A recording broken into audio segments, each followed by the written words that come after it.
Let's get right into it. Hello and welcome to my 75 Hard Video Journal, where I do hard things for 75 days, then I get on camera and talk about doing hard things for 75 days. What is going on, people? Today, this video is for Tuesday, August 1st, 2023, day 65. Day 65 of my 75 hard journey. That means I got 65 days in the books and only 10 days left. I am so close, I can taste it. Absolutely close. Winding down my last 10 days, man. It's T minus 10. T minus 10, and we're ready to blast off. I'm ready to go. I'm ready to get that sushi on my last day. And we're rolling. We're absolutely rolling. And this whole thing is going exactly, well, let's see. I want to say it's going exactly as I planned. But there were definitely some things, some unforeseen circumstances that happened throughout the journey. But this is exactly where I knew I would be on that first day when I took this challenge on. Today's August 1st. That means I officially have 2 months and a couple of days, and I think I started May 30th, I believe. So all of June and all of July have been 75 hard months. So 2 full months under my belt, and they go by a lot faster than you think. It's one of those things that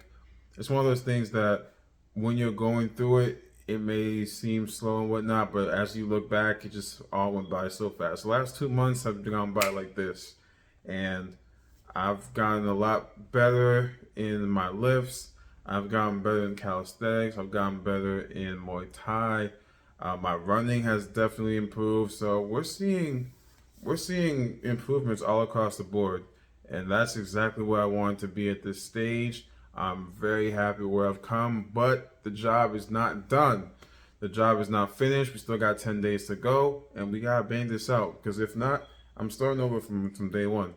So we are still continuing to do all of it. We're still continuing to eat a good, clean diet. Still continuing to drink a gallon of water. Still got one bottle left. Still continuing to get these 2 workouts a day, one being outside. Still continuing to read the 10 pages a day. And I'm still continuing to take the progress picture every single day. So we're rolling, man. At this point, there are some days, and I'm not really happy about this, but there's some days that I could push the majority of these tasks back until like 8 or 9 p.m., then just shovel and try to get them all done quickly. So it's gotten to that point a lot often. It's gotten to that point often, actually. So I've got to better plan out my days. I got to better plan out my days and account for unforeseen circumstances so that I can adjust around it better.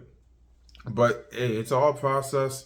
I'm still getting these things done. I'm still killing them. I'm still crushing them. I'm still annihilating. I'm still destroying it in every type of word, in every way, in every synonym imaginable. I'm doing it. So we're doing pretty well here. I'm very happy with where I am.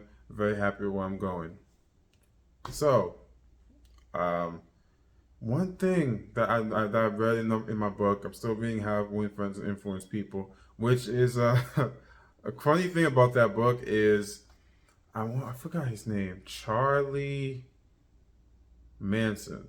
Charlie Manson. I think he's a cult leader. My girlfriend was watching How to Be a Cult Leader. I think that's the name of the documentary or the special on Netflix.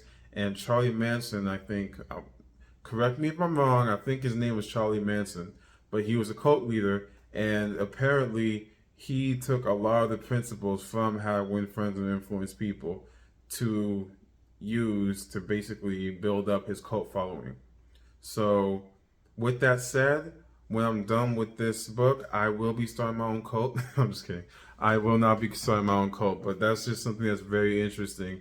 Is that information is powerful. Information is definitely powerful. You can use information for good, or you can use information for evil. So, information in itself is not evil. So, for example, the tactics and the suggestions that they give in the book they can very well be used for nefarious purposes, but they can also be used for heroic purposes. So the information in the book about is not evil in itself, but the way that the reader chooses to apply the information. That's when character comes into play. I would say something like I haven't read it yet. I will most likely check it out in the future. I haven't read it yet, but 48 Laws of Power. I think that's also one of those books that you can use it, and if you really dive deep into it and you go out and you practice the tactics and whatnot, you can do some nefarious things. You can definitely be that can I guess from what I understand about it, that book can definitely be used for nefarious purposes. But it's all about the reader and how the reader chooses to use the information and not the information in itself. So when she saw that the book was used by Charlie Manson, she kind of had, I mean, the way she gave it off, I didn't say this, I don't know about this completely, but she kind of gave it off like, well, damn, that book is crazy. It's for people that can, the book is low key manipulative. I think that's what, those are words she said, low key manipulative. And she's right to a degree, but it's all about how you use that, how you use it to advantage. So you could use it for nefarious purposes, or you can use it to make the world a better place. Your choice. So, reading How When Friends Influence People, it kind of got me thinking about average. So, average, maybe it's just me, right?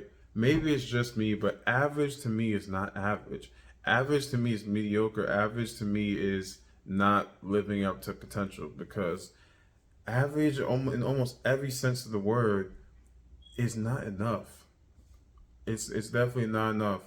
I don't want to be an average. Average to me is insulting, right? Like if I if I work on a design for a project and I bring it to the director of my engineering company, and he and I give it to him and I ask for some feedback, and he tells me, oh well, it's average. I'll take that as an insult. That's an insult, man. I don't want my work to be average. If I if I plan a date with my girlfriend and I ask her how the date was and she tells me it was average, I also take that as an insult. I don't want an average date. I want my work to be average. I don't want to be an average partner.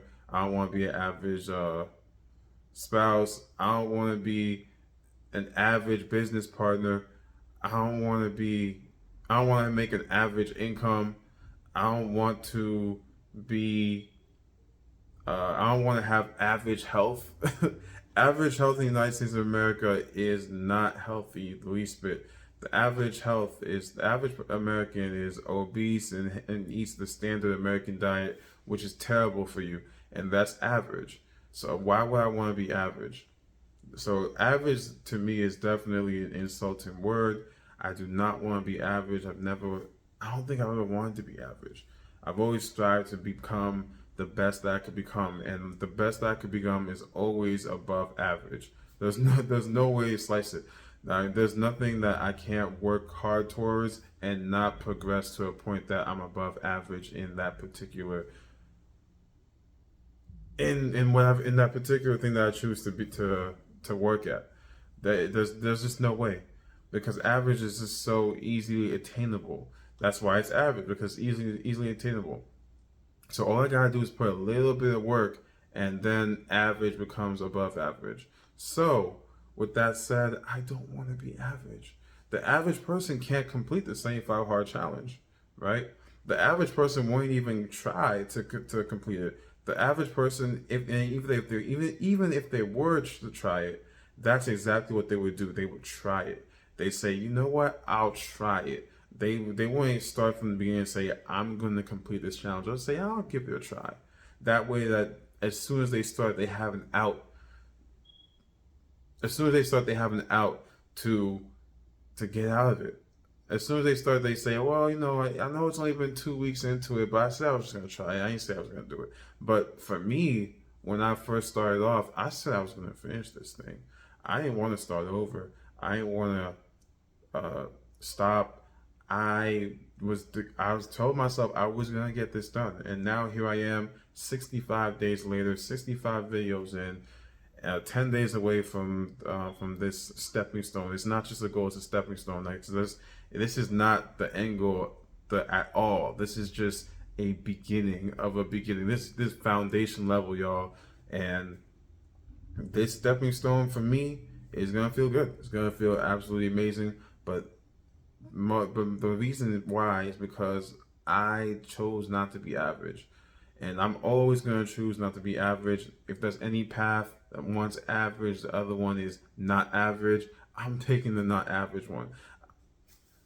That, I don't know, that's just me. But average to me is just, no, it's just no. With that said, I'm going to end this video right here. Today is day 65. I'm going to catch you guys at day 66. Done.